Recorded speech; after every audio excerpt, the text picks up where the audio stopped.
Hey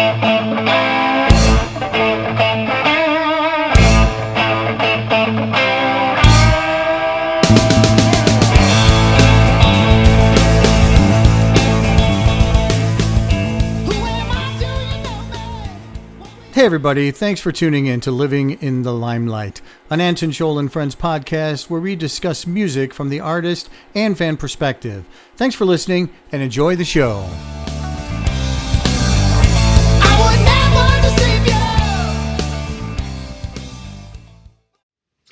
All right, welcome to another episode of Living in the Limelight. I'm your host, Anton Scholl, and with me today is giving the music perspective from a musician's standpoint is original artist, Arizona artist, Rex Van Dine from Stereo Rex.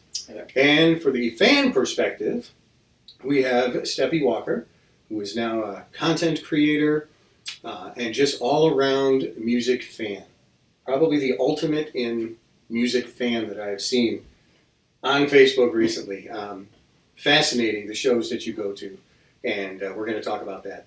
So, first, the object here is to just really talk about the differences between what a musician might go through, what a musician might see, and what a fan seeing the exact same show or doing the exact same thing, if there is a difference in how you perceive something versus how Rex might perceive something. So, jump in with anything you have, related stories or anything like that. It doesn't really matter. We're not focused on one particular thing. And we're not set by time, so whatever you want to do. Okay, so I'm going to start off with, Rex, tell me a little bit about your band. Stereo Rex has been around a while. You guys are branding yourself as desert brand rock? Yeah. So tell me a little bit about the band itself and how long you guys have been together. Well, the band itself, we're quartet, 4 people. We been around since basically 2013. Oh. Me and the drummer started it in 2013. He heard a song. We were at a mutual friend's birthday party, and I picked up the acoustic and I was playing and singing it. And the next day he called me up and he's like, "Dude, I live right next to you now." And he goes, "We get together, do something." So that's how it kind of created and grew from there. And at that time, was it focused on original? Yeah. It was, from the beginning? Yeah. Oh, okay. Interesting. Okay. And then, where was it based at then? Chandler. Oh, okay. Mm-hmm. All right. So now, it's funny. Whenever somebody mentions a year, it doesn't seem like that long ago. Mm-hmm. Like, it's 2023. Do you realize it's 2023? You said 2013, and I'm thinking a couple years ago. 2-3 years ago. 10 years. 10 years. Somebody mentioned, 1990 to me the other day.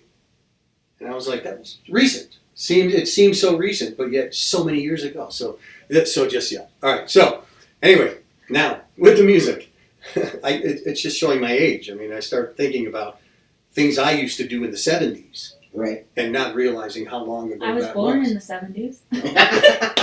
I was born in the 60s. Baby. And yeah, I was born in the 60s. And although we will get into that, the shows that probably you and I have seen together, combined, right, are probably, we don't even know if you've seen these shows. You go to a lot of concerts. But we'll get into a couple of the bands that we used to see back in the 70s, and, we'll talk about that. But anyway, so Stereo Rex, been playing out now for 10 years? We started actually playing out in 2015. Oh, so about 8 years. And you have albums out, full-length albums. You also had a demo, but your full-length albums. Let's talk about those. Crunch, Crash, Boom, and Stranger Than Fiction. Yeah.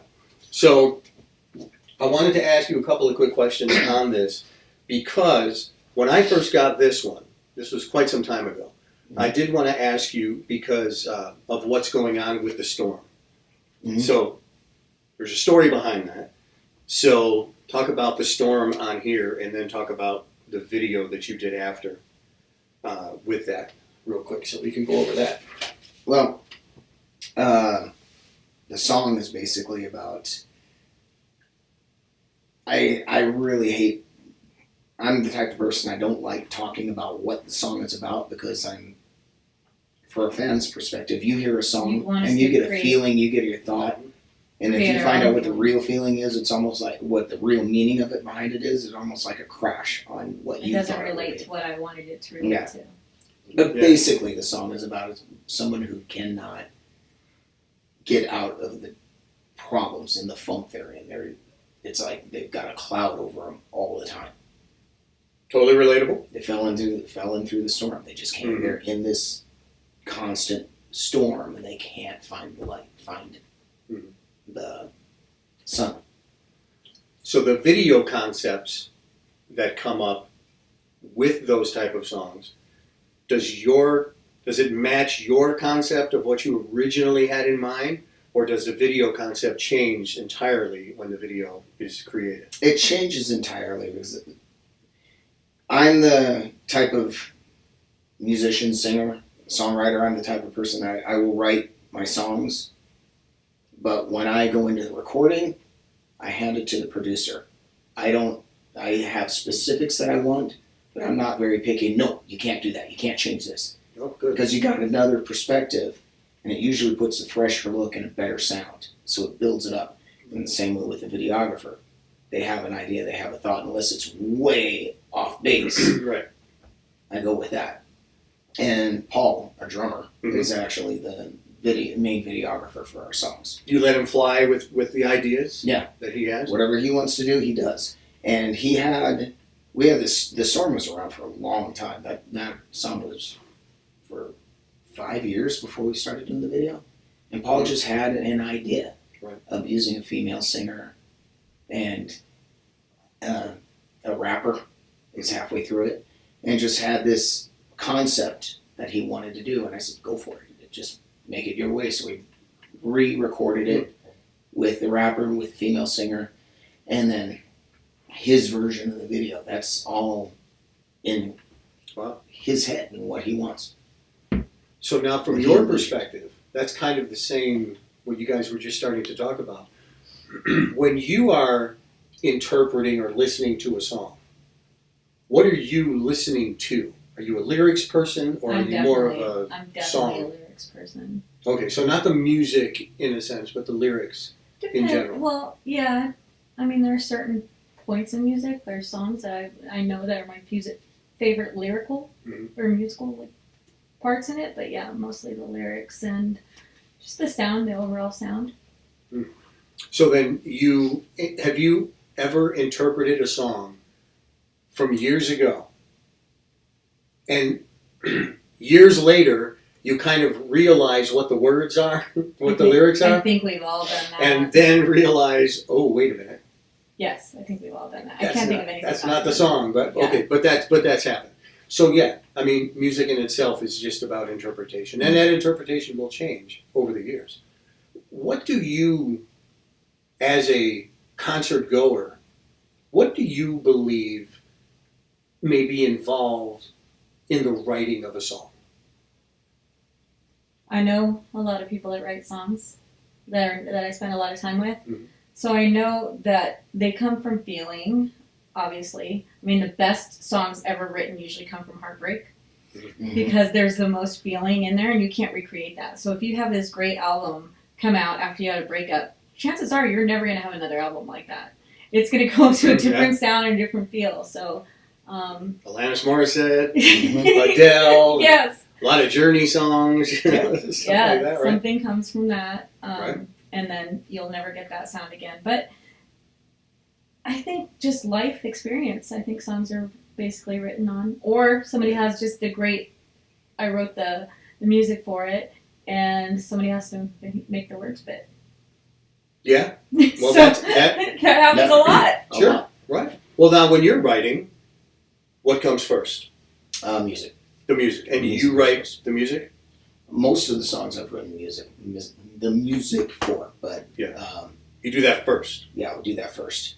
With the newest album, Stranger Than Fiction, it's Brian Linder comes up with a riff.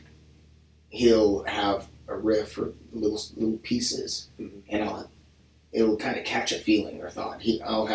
I have a whole list of things that he's written. I just have it in a little archive, and when I get kind of a feeling or a thought or some type of emotion, I'll go back to one of his riffs, and then I'll start building it from there.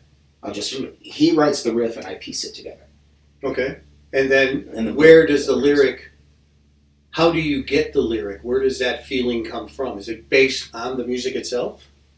Based on what the music brings out. It's something that's happened to me or happened to someone else. Somebody's talked to me about something. I put lyrics down for somebody that just walked up to me and just had a conversation with what went on in there, what they were going through. Mm-hmm. And it's just, I try to vision what they were going through at that time. Whether they just met somebody and it was a good feeling, or whether they just broke up with somebody or a family member passed away. What are they going through at that moment? And I just try to piece that together. When I hear a riff, I get that's what that sounds like, that feeling of what somebody that sounds like. Then I just kind of build it from there, and I put the lyrics to it from there. So then from your standpoint, when you're listening to a song, a lot of the times the song, you identify with that song. Yes.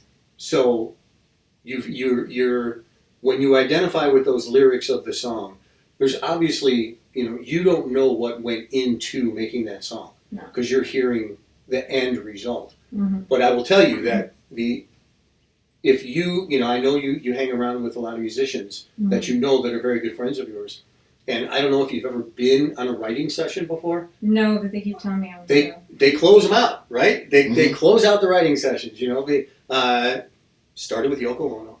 You don't want that to happen, So anyway, they close out the sessions because what musicians are thinking in their head is, I don't want you to see all of this stuff that's going on because it's terrible.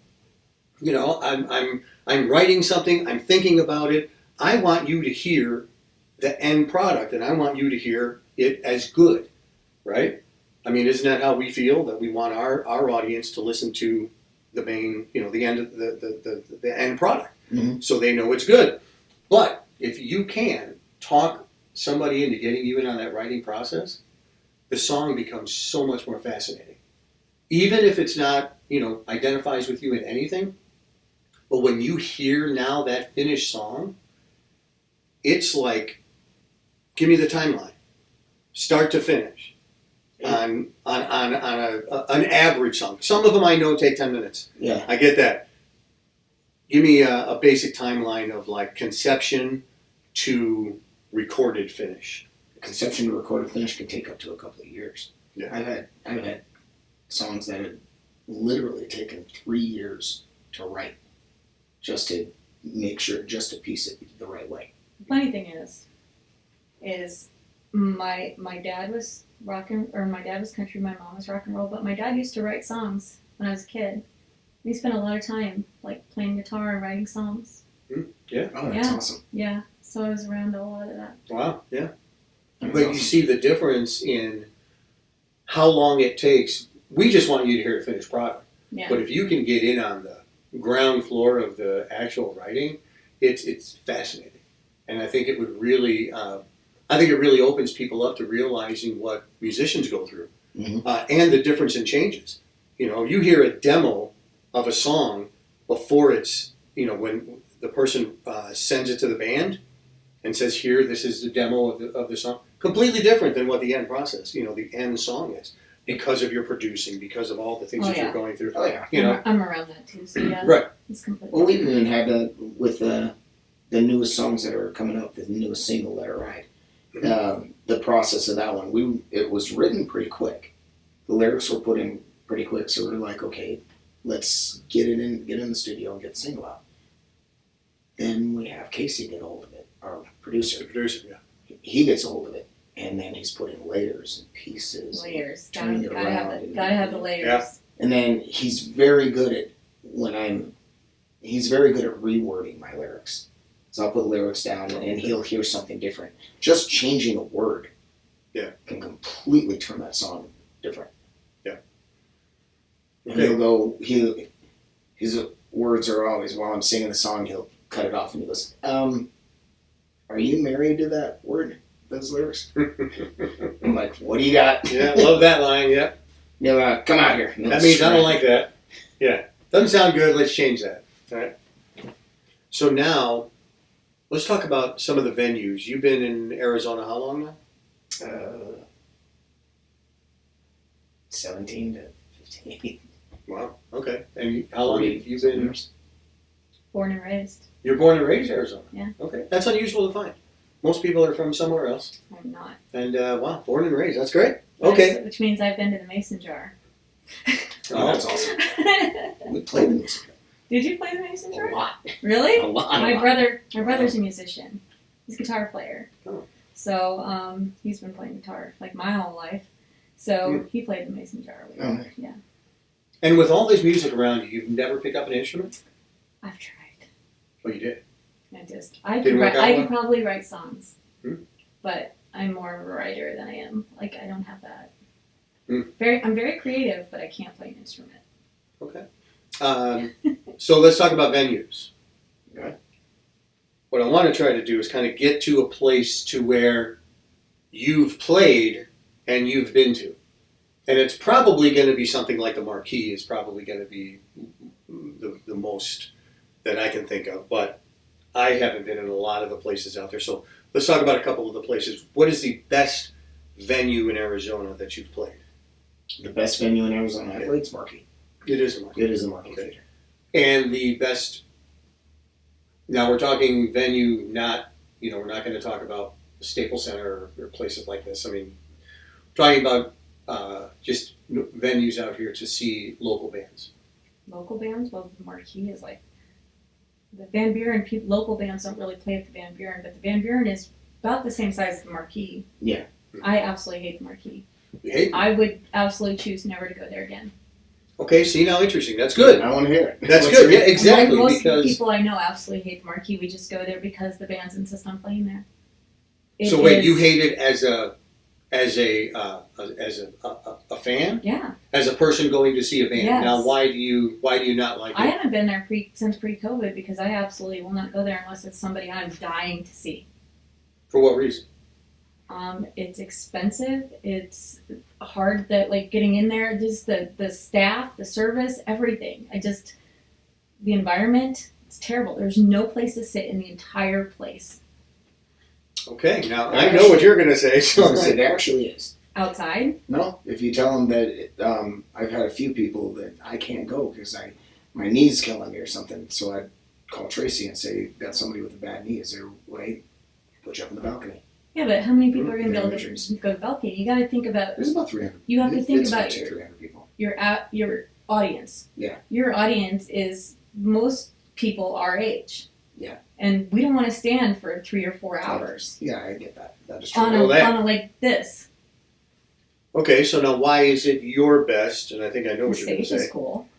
Yeah. Stage, the sound, Right.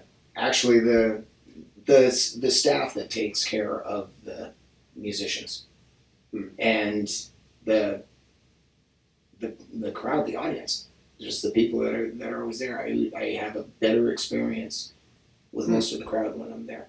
With the people themselves. With the people themselves. Okay, see? Big difference. Well, from my perspective, like a lot of the people that I know do not like it at all, but they go, especially for like you and the bands that the people in the local scene that they love. Of course, they're gonna go. Yeah. Yeah. Well, and it's how the fans get treated versus how bands get Yeah. treated. Yeah. They're not the nicest people to be around in there. Yeah. The fans. Yeah. Fans get treated. They get scanned like they're criminals. Okay, yeah, I can Scanned, see they that. get patted down. They go in there. You have to order the drinks on an app. You can't just order a drink when you That's walk done. up. That's over. Is it over Yeah, now? no complaints, That was nothing like that was terrible. Oh. Well, so, okay, that was something that people listened to. Yeah. As far as the fans having a problem with that, so at least they listened and took that out of there. Yeah. Okay, That's well, gone. that's good. That's good. With hearing now what you're hearing, would you give it another try to go back there or no? I'll only go if it's somebody that people I care about or somebody I'm dying to see. No, okay. I'm not gonna just go there like for a band. Like, okay, they seem cool, let's go. No, that's not gonna be my choice. Okay. When's the last time you were there? A long time ago. Mm. I was gonna go for Faster Pussycat though. Well, like I said, things could have changed. So Yeah. you know, give it a shot and see what it's like. All right. Now, as far as like when you go to see a band, what are you specifically? It doesn't matter who the band is. What are you specifically looking to get out of it? Fun. Fun in what way? Are you looking The at? crowd, the place it's at. Some of I think the place is a huge, just the feeling of it, the energy of it. If you like to be there or not. Right. The price, obviously. So if it's a decent price and you're going to have a good time, like how much space is inside, all those things you think about. You consider all of them. Right. What time the actual band you want to go on comes on, because a lot of the original bands, go in stages. So you're like, when are they going to be on? Does it fit into the schedule? All of that. Okay, and then from your perspective, what are you looking to try to, as a performer, like what are you looking to get out of it? Crowd engagement. Yeah. Out of anything. That's big for you, crowd whether engagement? it's a small stage or a big stage, I try, as far as my music, as far as my performance, I try to engage with the crowd. You're not there to watch me play. You're there to have fun. You're there to be part of it. And you're really there's good a at lot it, of too, by there's the way. I enjoy going to see him. Thank you. A lot of musicians that I've seen that are great musicians. Yeah. But they go up there and they sing and they just do all this performance on stage and they act like it's more or less a look at me and I'm into my song. It's like, look at the Take pictures of me. Yeah, look at the crowd and get them to be part of the show. That's the whole thing.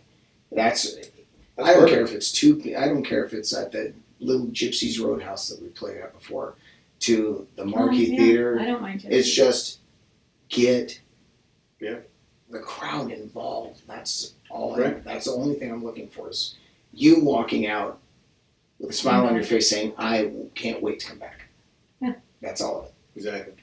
Same. Great point. Yeah, great point. Because I feel the same way about that. If you're gonna, even if you're coming to a free venue, if you're coming out to spend your money on drinks, then we want to make sure that you're having a good time. But you're right. A lot of musicians don't feel that way. Mm-hmm.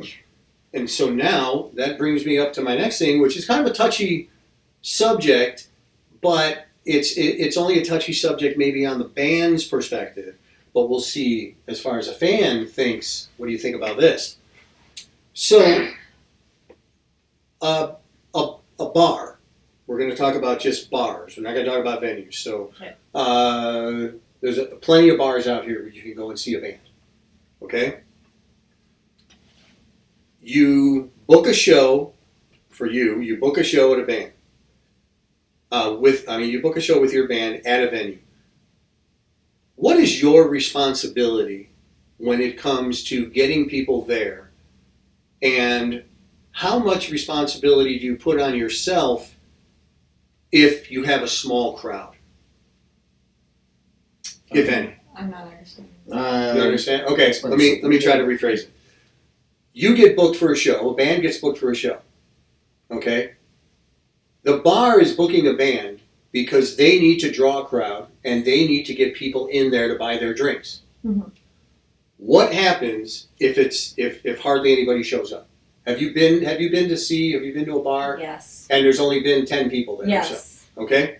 From a band's perspective, what are your feelings on that? My feelings on that? It just depends on it. Most of the time, and if you're a bar owner, sorry, but this is true. But most of the time, if there's only 10 to 20 people there, it's either the environment, outside, outdoors, the day, and how much the venue itself advertises along with along with the band. Also, the Because- price of the drinks. And it's That's- the cost. that's It's very everything. important. It's what is the venue doing to bring people in? Mm-hmm. Because they're wanting. I've been at places. I've played at places where there's a venue, the bar wants to stay where they are. They want to keep what they're doing. Mm-hmm. You go in there in the morning or in the afternoon, and there's 5 people there, no matter what. So they're wanting to get the band to bring all draw of their, people, right. draw people in. If there's only 5 people at that bar, they don't have a house crowd. There's something, that bar is doing something wrong. Okay. So now let's do point counterpoint, because I agree. I agree with you though, but I'm going to try to think about it also, like from your standpoint, if you show up at one of these places and there's only 5 or 10 people in the bar, what are you thinking off the top of your head? Is it the band didn't draw, so there's an issue here? Or the bar didn't do enough, or the bar isn't good enough with the price of their drinks or whatever to draw people in regardless of who the band is? Well, because I've been around them a lot, I know that most bars don't advertise as much as they should for the bands. Sometimes I don't even know what's going on. I'll follow the bars, and you don't even see anything. Like, you have to follow the exact band to even know kind of what's going on. Where they're playing. So I think there needs to be more clear advertising as far as the bands are, like, this is who's playing, come see us. And it doesn't have to be a lot. Just like, if I could go on there that day and I can see that there's somebody there that I want to go to, like, do that. Right. But if I walk in there, I still would hope that the band would play, if I showed up there, to their best ability, even though there's only 5 of us there. Yeah. Well, and I know that being on both sides of it, I have played places to where they've asked us last minute to play, and of course we show up and there's a few people there.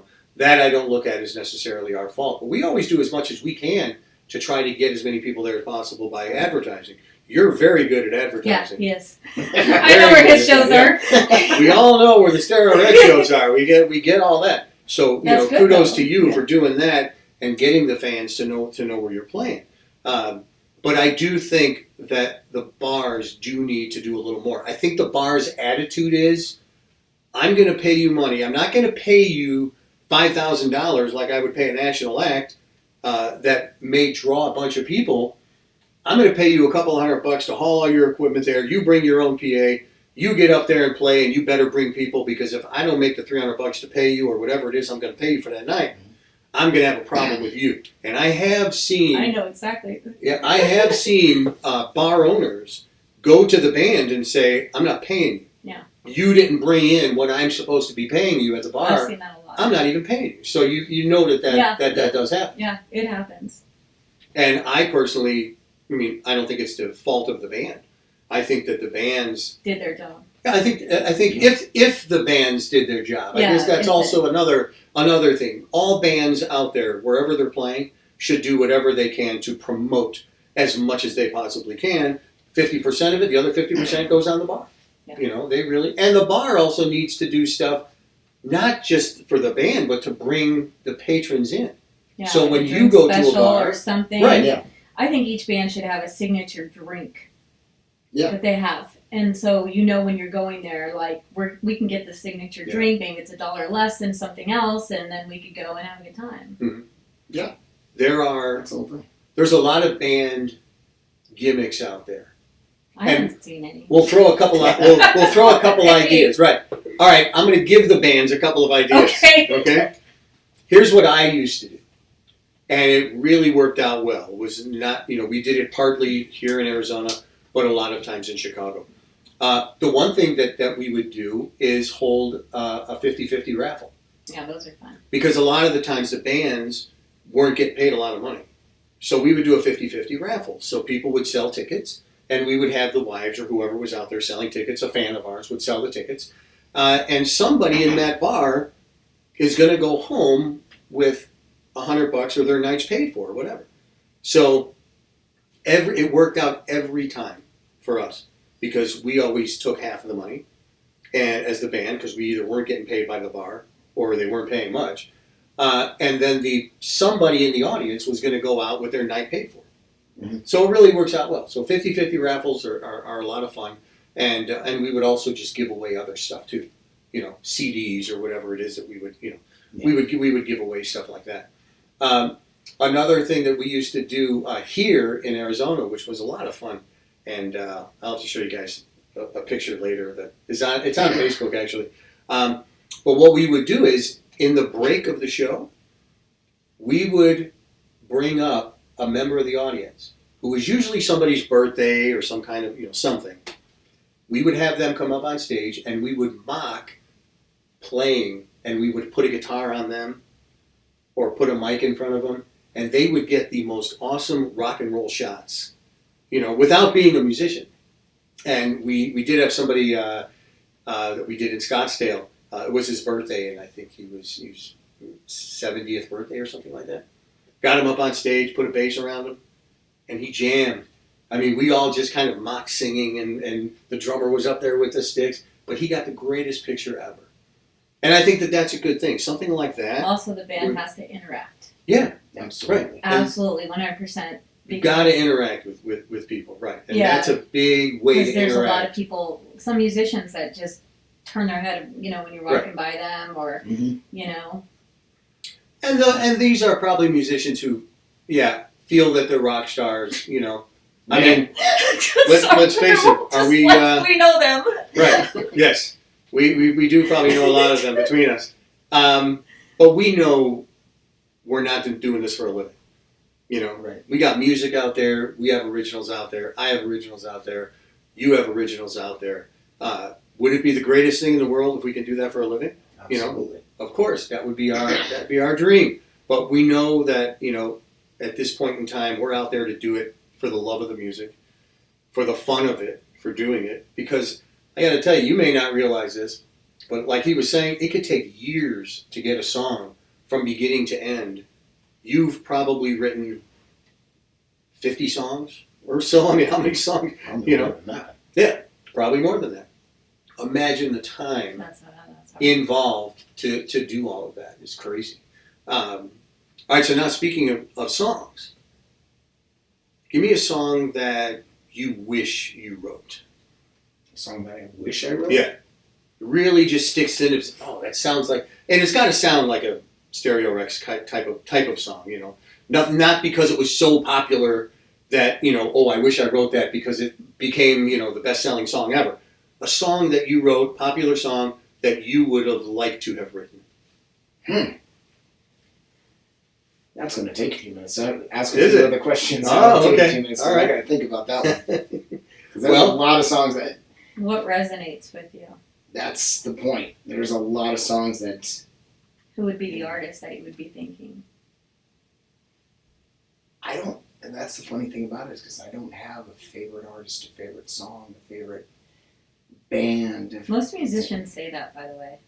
I have. Because I even dated a musician. Yeah. They're like, I don't even have a favorite of that band, like of that group. I can't have a favorite of just about anything. It's like, I love all of it. Am I the only one? Look around. I know what you do. What do I have? Yeah. Put it honestly, lyrics-wise, I would say... And a lot of people are going to be going, are you serious when it comes to this band? Because they're almost the version of Nickelback, but anything off of Creed's first album. Oh, for sure. I can see that. I love his lyrics. And by the way, I love Nickelback. I've seen them 3 times. Right? They put on an amazing show. He's only talking about we like Nickelback as far as most bands like Nickelback, but the what they are perceived as. Because of some idiot who put something on, Nickelback. We want to make this pickle more popular than Nickelback, and they got it. Everybody started hating Nickelback as a thing, but nobody knows why they hate them. They're a great band. I heard that they just went commercial, like it was too commercial sounding. Chasing the money or something. That was an excuse. No, I was talking to a friend of mine. He was actually AK from Flotsam. Okay. Brought up Nickelback and was talking about that, and they said they get a bad rap, and he goes. From what I've seen, and it's true, he goes, Nickelback found a gimmick, and they stuck with it.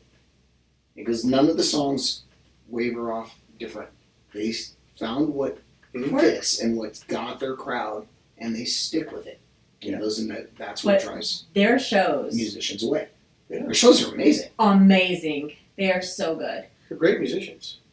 And the way they do the double vocal, Mm-hmm. when you don't really notice it until you see them, or you see the videos, What's a double vocal? two people are singing sing. at the same time for the most of those songs. It's not just Chad doing the singing. I don't know the name of the guitarist, but it's usually him and the guitars, and it's a back and forth vocals. He'll sing, and all of a sudden the guitars will pop up with And that's what kind of gives it that oomph in the song. And there's a lot of times where they're both singing the same lyrics together. Yep. One of them is just a little bit higher than the other, or it's not even a harmony. It's just because Chad has a very gravelly voice, and then the guitar player doesn't. Yeah. So when you mix those two together, and now you'll probably pick up on it. I'm gonna listen on the way home. You'll pick up on it now, and you'll see that that's what. Or just watch some of their videos, and you'll be able to see how that. Especially live, you'll catch it. If you Yeah. know their lives. Yeah, I love them live. Creed. So he's talking Creed. Aren't they coming in concert? They are. Are you going? I am. I know. I actually do not. Who are they coming with? Honestly, I don't know the name of the band. But is it Creed with Stat? Yeah. Oh, You really? didn't hear about that? No, I didn't know. I even heard about that, but I'm not. They got back together to do a cruise, and it ended up selling out so fast. They did 3 cruises. All 3 of them sold out so fast they decided to tour. Oh, wow. Okay. When is it? Do you know when it is? I think it's May 2024. I'll look it up. Oh, that'd be interesting. I was a huge Creed fan when they first came out.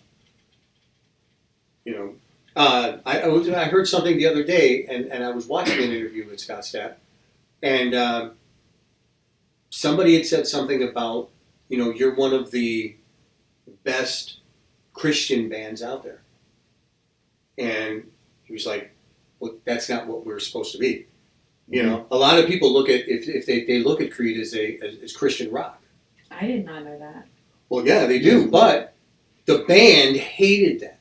They didn't want anything to do with that, but it was Scott who was writing the lyrics, and he's like, that's just how I write. Yeah. You know, He but a was lot of brought his up- stuff is spiritual. He was brought up very religious, Oh, I didn't know and a that. lot of his songs have that push to it, like higher. Yeah. Can you Right. take me higher? That's Yeah. very what he wrote. And he said that, I remember that thing that you just got through saying too, that you talked about. He also said that his other musicians hated it. Yeah. Wanted him to write different. He's like, this is how I write. But that's why I liked My Own Prison so much. It's just the lyrics. He wrote what you could tell what he was writing is what he felt. So is that the song that you wish you wrote? My Own Prison, that would be one. That would be one, yeah. Great song. Yeah. All right, so now I want to go through, which would be kind of interesting from your perspective.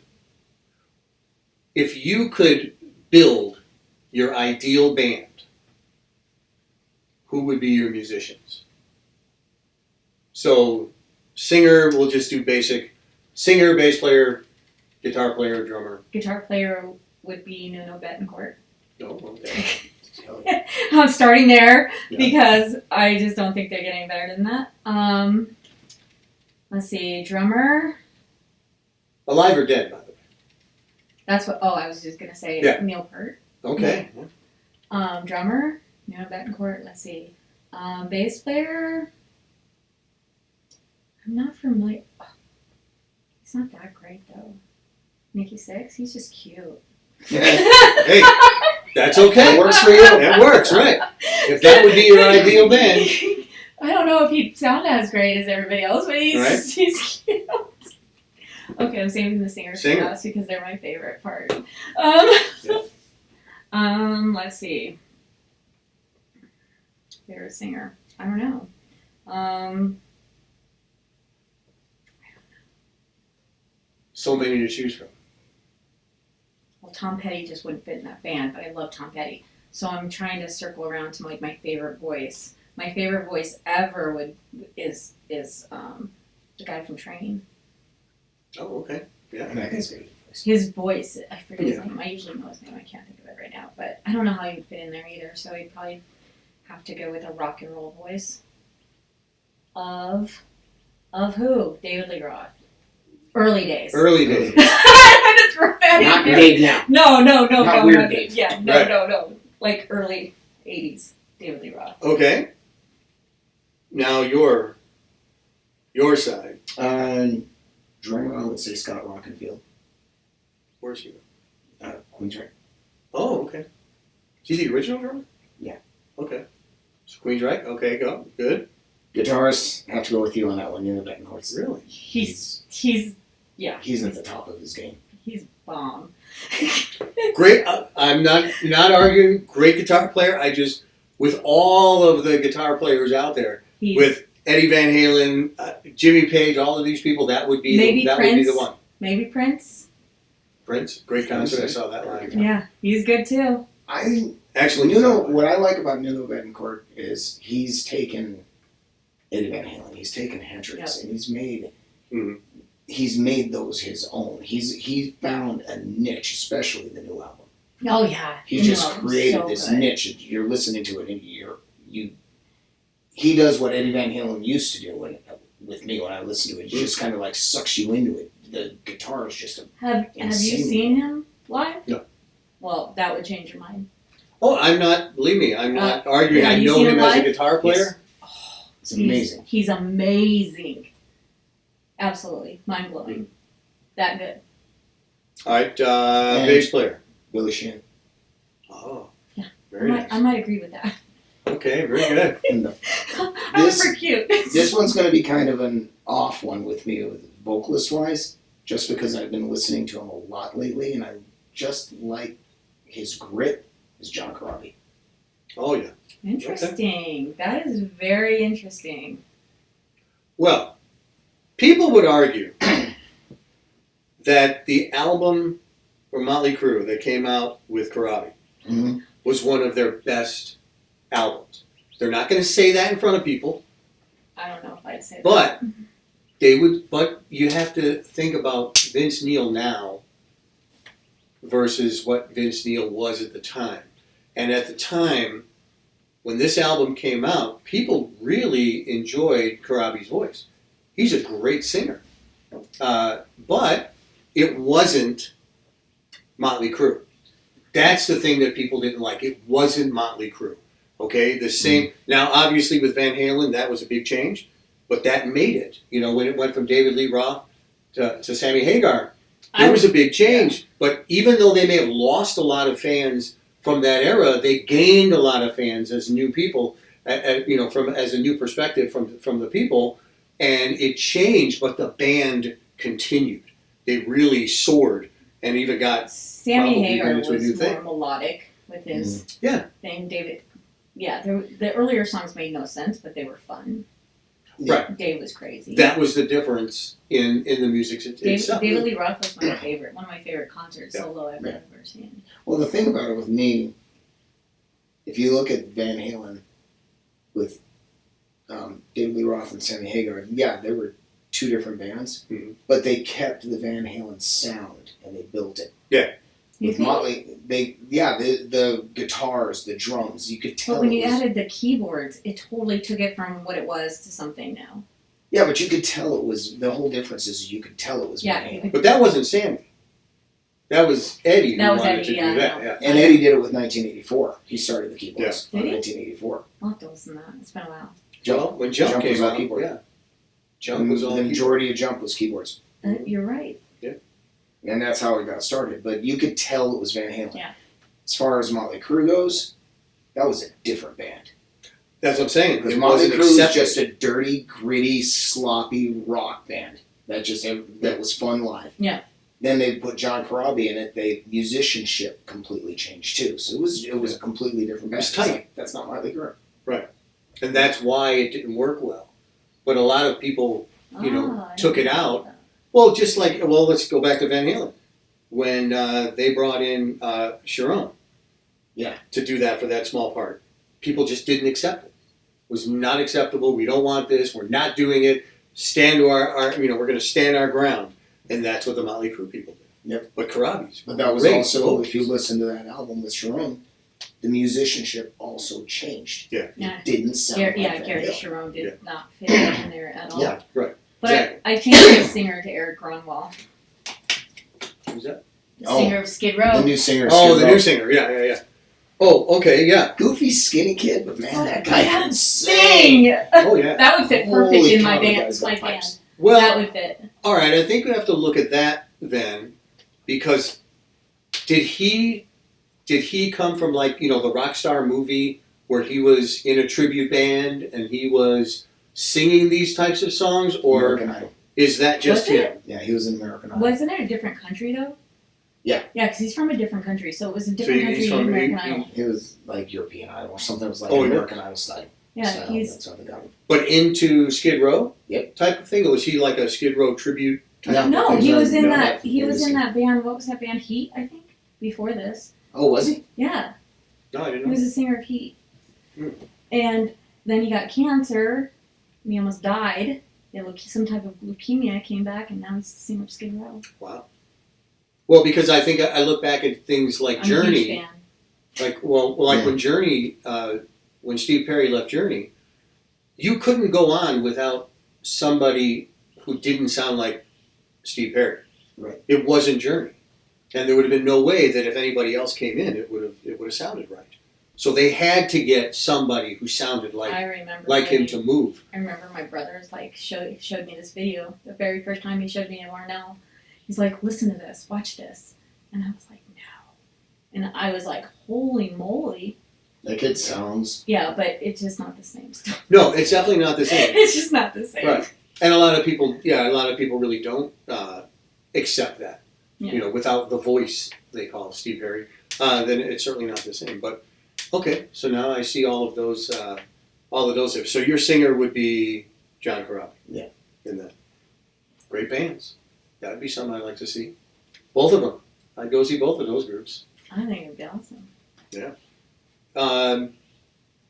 So tell us what's going on with you.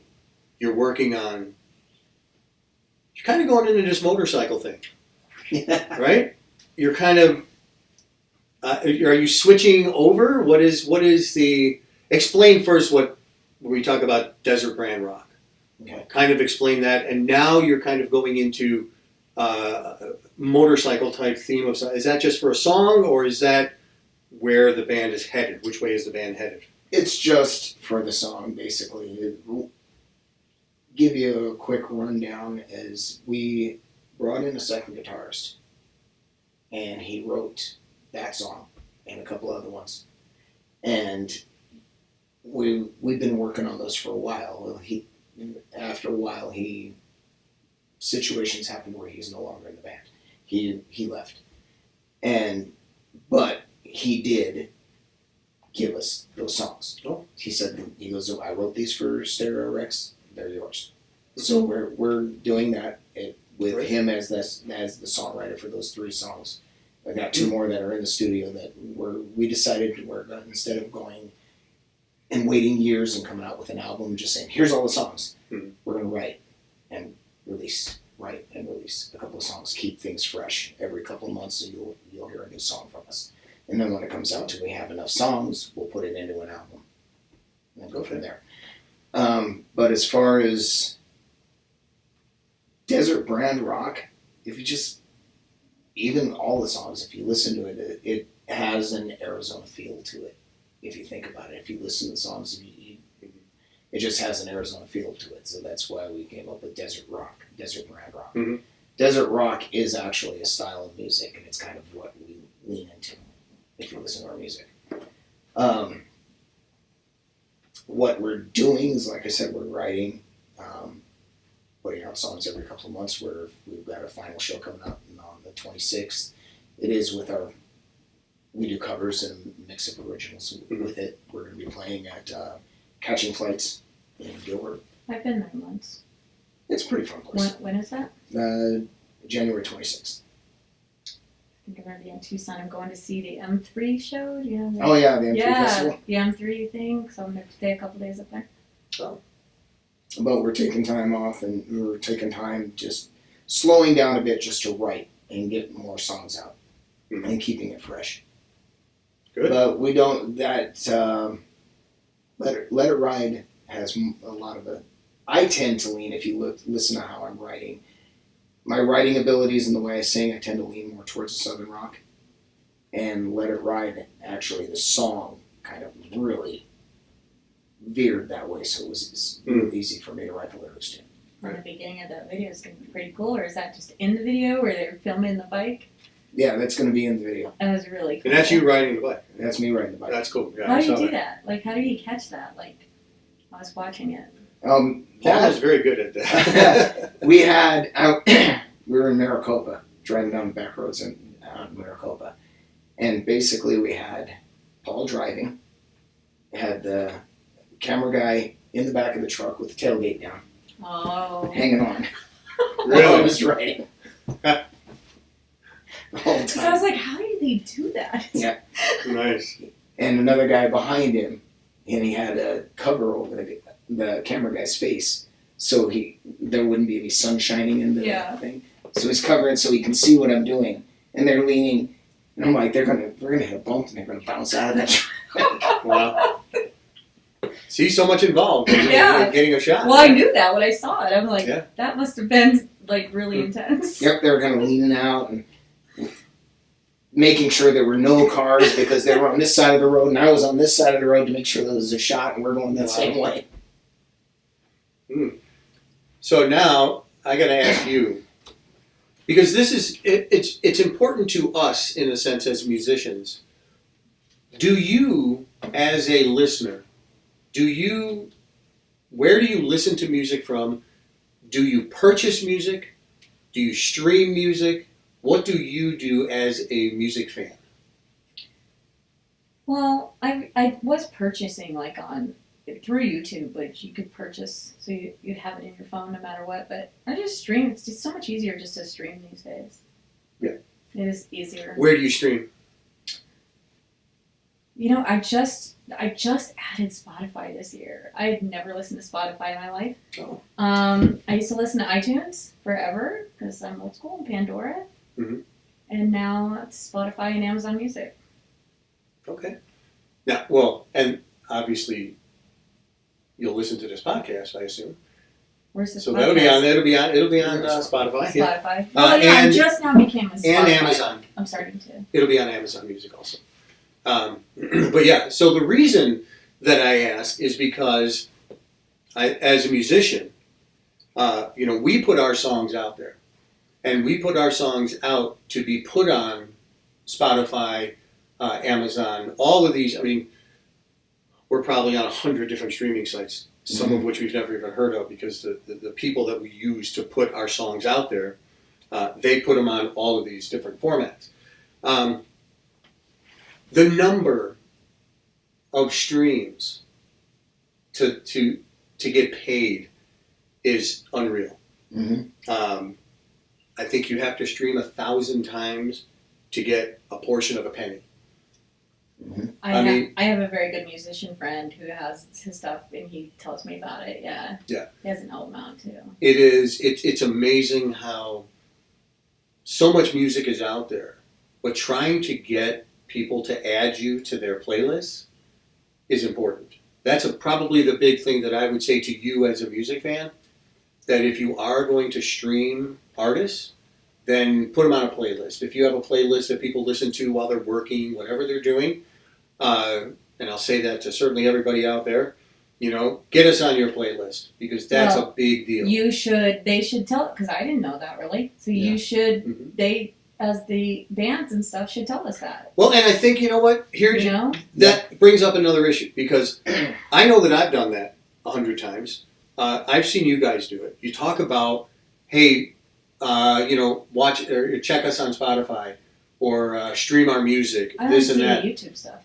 And right, the problem is, I think it's the algorithm for Facebook. I think that when musicians put things up there that's not Facebook affiliated, I think it drops where only a few people see it.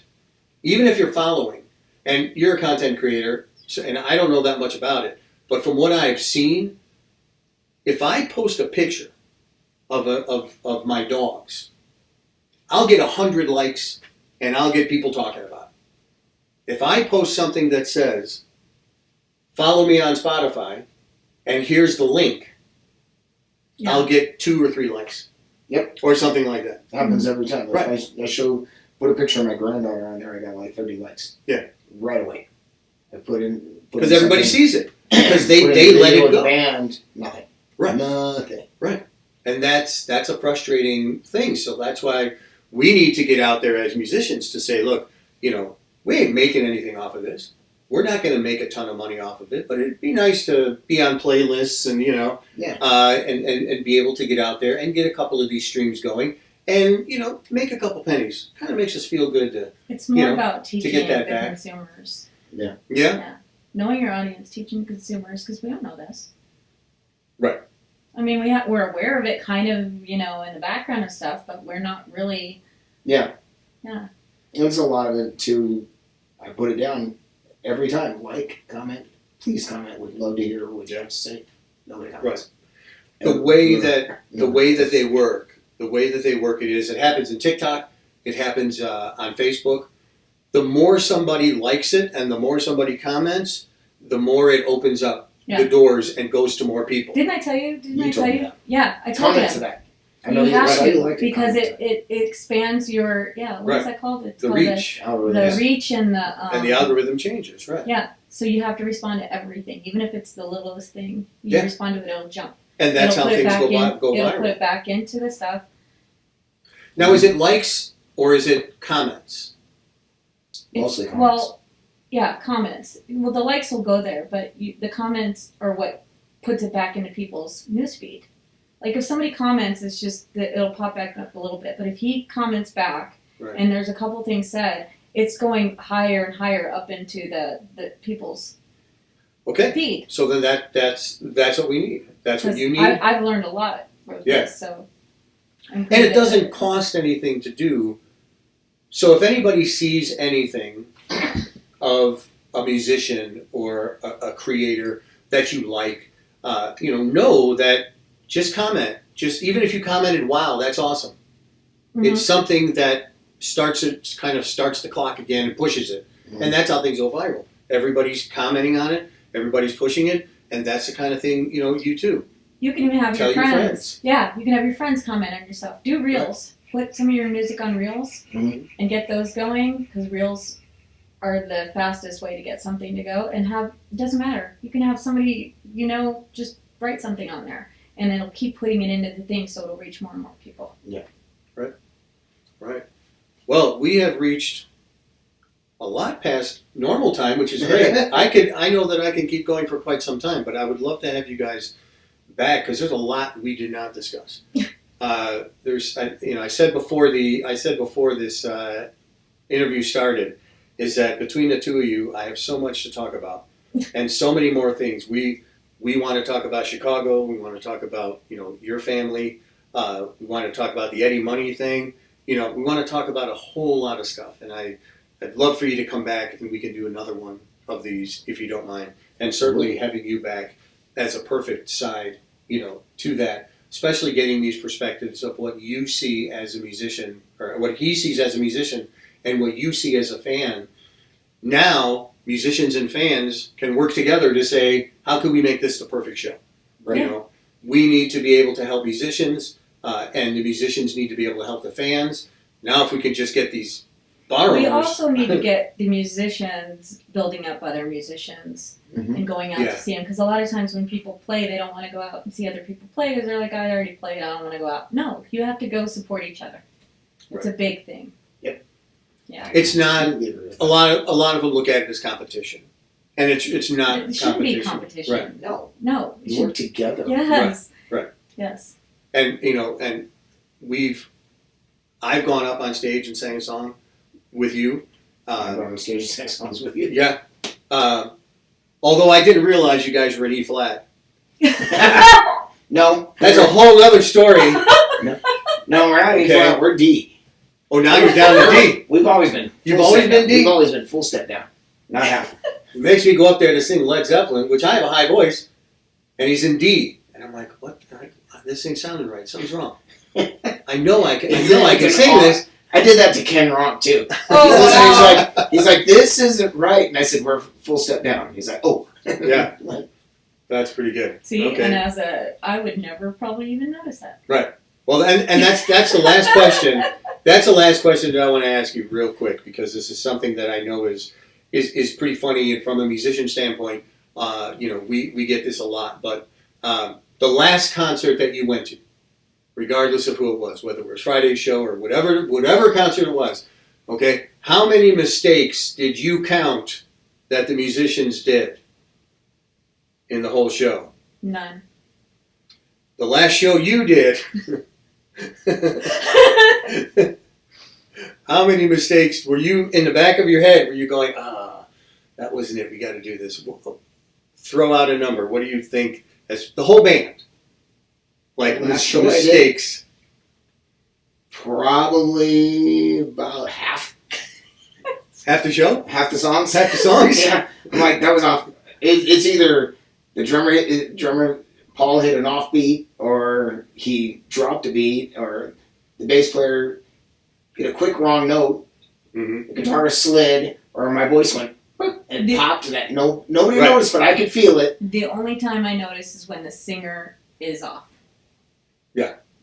Well, because so you don't notice when the guitar player is in the wrong key or anything Never. like that.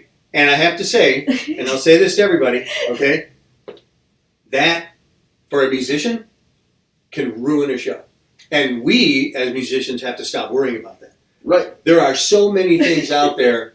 We're up there trying to perform, and we want to do a good job, but when the guitar is out of tune, or it's not tuned, or just in the wrong key, or when our voices crack, we get self-conscious. We all of a sudden worry about that. We have to stop. We don't hear that. Right. We only hear the singer sometimes when he's off, or when the sound is bad. When the sound is bad, it's the worst. I'll leave a show. I don't care how much I love the band, but if the sound is really off, Mm-hmm. I'll just go.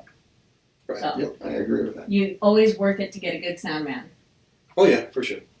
So as As far as the mistakes, I've gotten to the point to where I'll still notice them. Yeah. But I'll brush them off. Mm-hmm. And then when it comes to my vocals now, if I start catching it, now I'm trying different breathing techniques, trying to get more head voice in. But now you're up on stage going, am I going to hit this note? Uh-huh. Am I going to do this? Am I going to hit it? Really? Yep. That happens? Yeah, Oh, yeah. it happens a lot. We did a couple of cover songs. We did Band in the Box, and I hit that high note, and I could feel my voice kind of like jumping. I'm like, it's gonna crack, and it didn't. And then we went from there right into Immigrant Song, and I'm like, I am screwed. Yeah. But it didn't. I got it. I hit the note. That's all I'm thinking is that note, and I'm wondering if anybody's noticing me going, well, the song's going, I'm Right. trying to rock, my eyes are big. I'm like, here we go. And try. Oh, We don't notice. We're a verse ahead. We're thinking a verse ahead. Are we going to screw this up? How's this going to go? What are we going to do? Anytime you go to a show with a musician, like you're listening to it, but the second you walk out the door, they'll start telling you in detail what was wrong. Yep. Oh yeah. The details. Musicians pick apart They the do. show. Right.